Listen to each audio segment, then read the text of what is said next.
Resum oferit per Capitani. Festival de gols al Clariano com feia 2 anys que no es veia. Golejada dels blanquinegres que han aprofitat les entropessades dels seus rivals directes.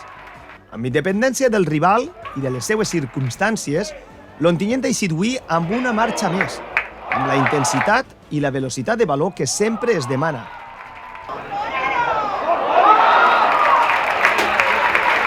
I així, als 6 minuts, una combinació ha provocat que Lluís Felipe superarà la defensa i el porter a la seva eixida.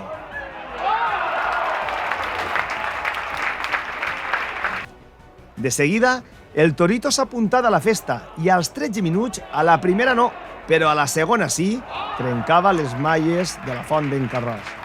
Els de la Safor només han inquietat amb Diakite, que ha fet treballar a Ibelín. Però el recital era absolutament blanquinegre. Als 39 minuts, de nou Aquino apareixia allà on semblava que no n'hi havia res. És un autèntic caçador i no deixa cap presa viva. El pitxitxi del grup provocava un penalti al minut 40, al ser espentat quan anava a rematar a plaer. Ell mateix ha posat justícia al gol pendent.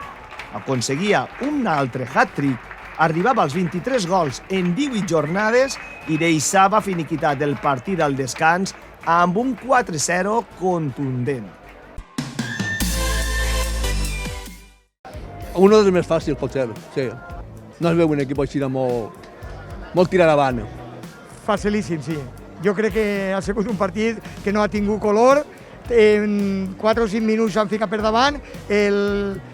La Font d'en Carròs ha tingut que obrir-se i entonces ha creat suficients huecos perquè això ja siga cosir i cantar. Hem tingut, diguem, entre cometes, sort de marcar molt pronte. Això facilita molt les coses, però no sé què va passar el dia al muro, però avui molt bé, molt bé. Una intensitat, bueno, estan cantant bé. Molt desahogats, estem així molt tranquil·lets. L'altre equip jo crec que s'ha desmoralitzat. L'Ontinyent ha clavat 2 gols en seguida i l'altre equip s'ha vingut avall. S'ha desmoralitzat i l'Ontinyent ha ganat confiança i ha clavat 4 gols. I a la segona part, amb una marxa menys, l'únic equip que encara compareixia en el camp era l'Ontinyent. Diego Cambra primer i Peiró després avisaven que això encara no s'havia acabat. Quedava molta més funció per davant. L'únic però del partit ha estat una entrada molt lletja que ha deixat fora de combat a Iván Ceballos quan estava marcant-se, sens dubte, el seu millor partit des de que és jugador blanquinegre. Pablo intentava el seu golet però s'estavellava contra el pal. Amb tot solucionat, el míster ha substituït el Torito Aquino, que ha rebut l'ovació de la vesprada. El davanter ha correspost i ha demostrat que l'estima és mútua. Continuava Peiró assajant el seu gol. Primer rematava desviat de cap al minut 77. I uns minuts després, al 83, després d'una falta magistral executada per Lluís Felipe, que ha trobat el ferro, ha estrenat el seu cònter particular, el de Canals.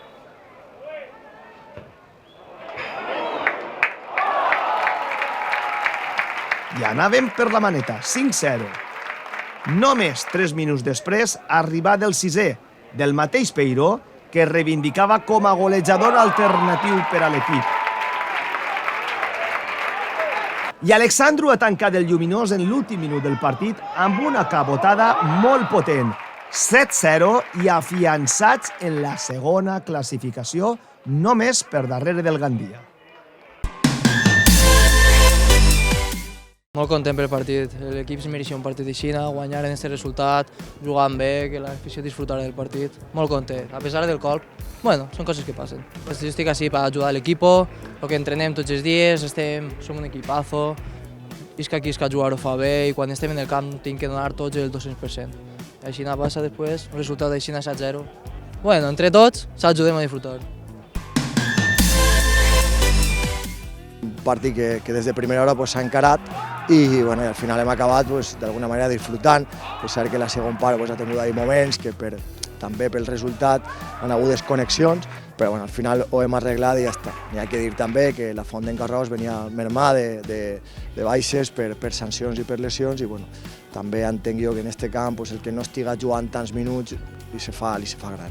De les derrotes devem d'aprendre, l'última sí al Clariano davant del Muro, és la que ens marca que tenim que tornar a una altra línia, o tenien que tornar a una altra línia, que és esta, i a partir d'ahí tal volta seguir millorant-la.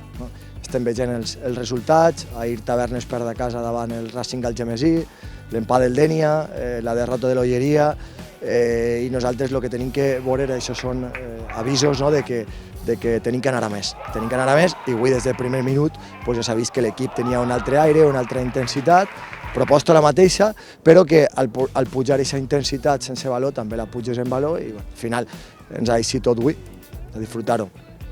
Ara l'equip descansa perquè el pròxim cap de setmana no n'hi ha lliga, però sí tindrem el diumenge la nostra copa contra el Rayo Ibense i també al Clariano. Un partit per continuar prenent el pols a les aspiracions futures d'aquest Ontinyent 1931 Club de Futbol.